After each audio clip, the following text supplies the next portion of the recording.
Hello all. तो आज हम लोग स्टार्ट करने जा रहे हैं रेडिएशन। रेडिएशन क्या होता है?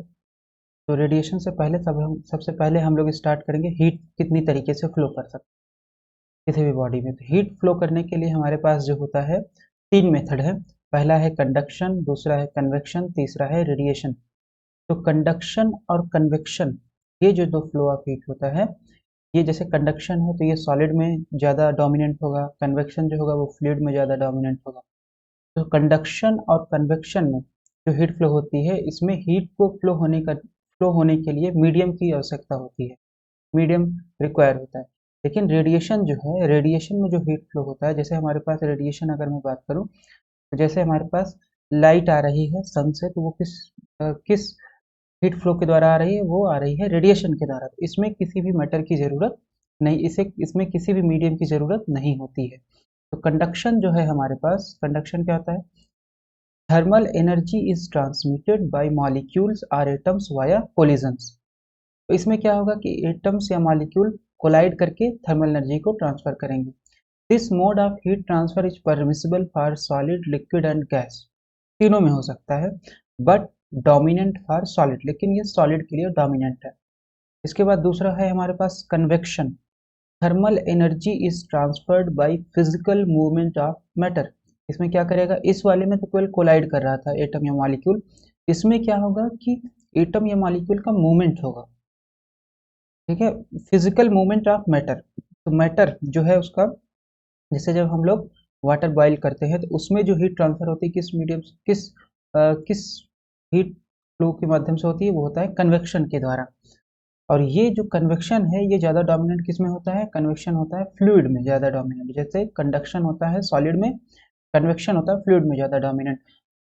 कन्वेक्शन जो है, convection is common mode of transfer of heat in fluids. तो ये फ्लूइड्स में common mode of heat transfer होता है।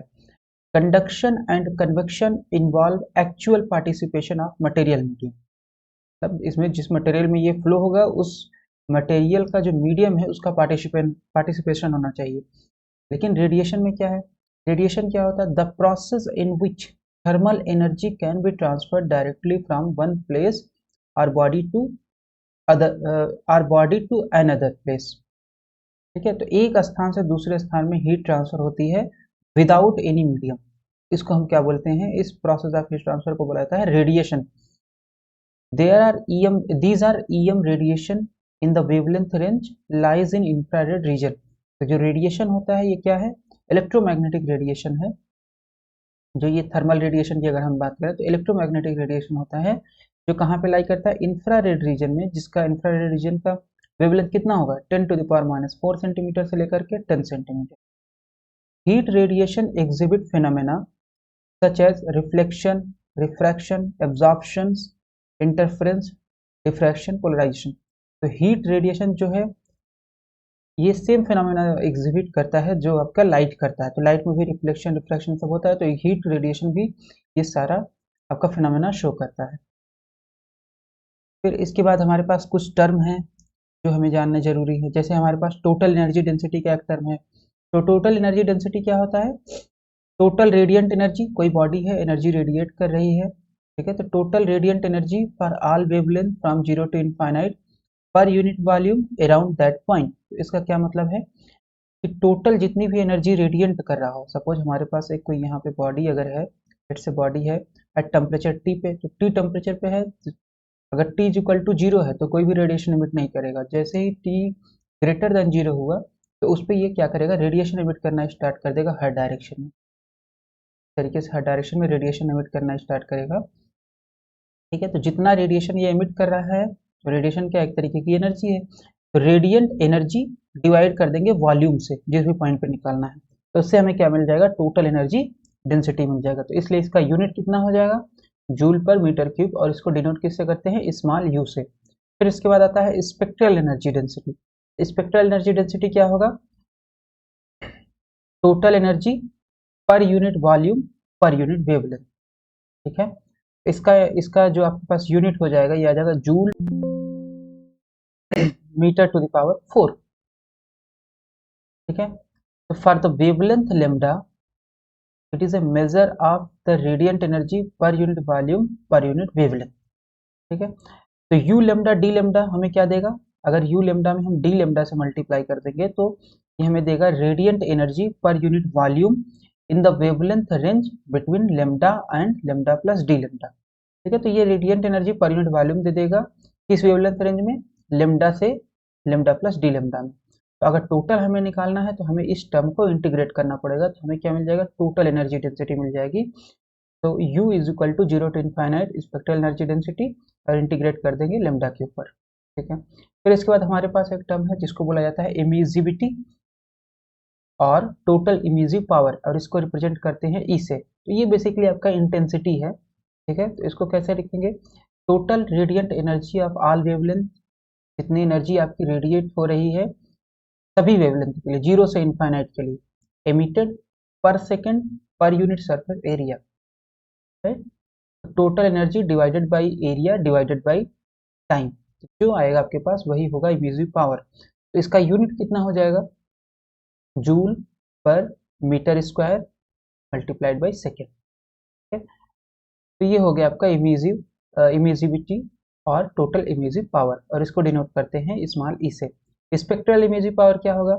इसी को हम लेमडा से डिवाइड कर देंगे तो हमारे पास जो आ जाएगा स्पेक्ट्रल इमिजिव पावर होगा। तो for the wavelength lambda it signifies the radiant energy per second per unit surface area per unit wavelength.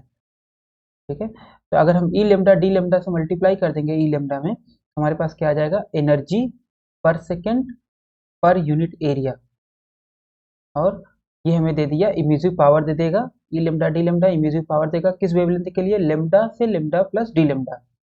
ठीक है, ऐसी वेवलेंथ रेंज जो लाई करेगी लेमडा और लेमडा प्लस डी लेमडा के बीच में, तो ये हमें इमिसिव पावर दे देगा। टोटल इमिसिव पावर निकालने के लिए हमें क्या करना पड़ेगा? इस टर्म को इंटीग्रेट करना पड़ेगा। 0 से इनफाइनाइट तक वेवलेंथ हो सकती है, तो पूरे पे इंटीग्रेट कर देंगे तो हमें टोटल इमिसिव पावर मिल जाएगा। फिर हमारे पास एक टर्म है जिसको बोलते हैं स्पेक्ट्रल एब्जॉर्प्टिविटी। तो ये बेसिकली क्या बताता है? ये टर्म बताता है कि कितना रेडिएशन एब्जॉर्ब किया है कोई भी surface divided by incident radiation. तो ए लेमडा जो होता है ये बताता है कितना भी कोई सरफेस, सपोज ये हमारे पास है, लेट से हमारे पास ये एक बॉडी है, यहाँ पे रेडिएशन गिरा। ठीक है, तो लेट से रेडिएशन गिरा डेल्टा क्यू लेमडा, यहाँ पे डेल्टा क्यू लेमडा रेडिएशन इसके ऊपर गिर रहा है, ये बॉडी है। ठीक है, ए मान लो बॉडी ए है, तो इसके डेल्टा क्यू लेमडा गिर रहा है, तो ए लेमडा जो होगा वो हो जाएगा, मान लेते हैं अगर इसने एब्जॉर्ब किया है, लेट से एब्जॉर्ब कर लिया डेल्टा क्यू ए, तो इसने हीट इतना एब्जॉर्ब किया, बाकी कुछ रिफ्लेक्ट करेगा कुछ ट्रांसमिट करेगा। तो यहाँ पे हमारे पास जो ए लेमडा हो जाएगा वो हो जाएगा delta Q A upon incident radiation delta Q lambda, इसको बोलते हैं स्पेक्ट्रल एब्जॉर्बिविटी। तो ये बेसिकली बताएगा कि कितना रेडिएशन एब्जॉर्ब हुआ है। It is defined as the function of incident energy absorb per unit surface area per second at wavelength lambda. तो इसको देख लेते हैं आगे। If delta Q lambda radiation, इतना रेडिएशन अगर है delta Q lambda radiation of wavelength between lambda and lambda plus d lambda is incident on a unit area surface of the body per second from all possible directions. So a lambda del q lambda is the amount of radiation absorbed. तो ये क्या बताएगा हमें?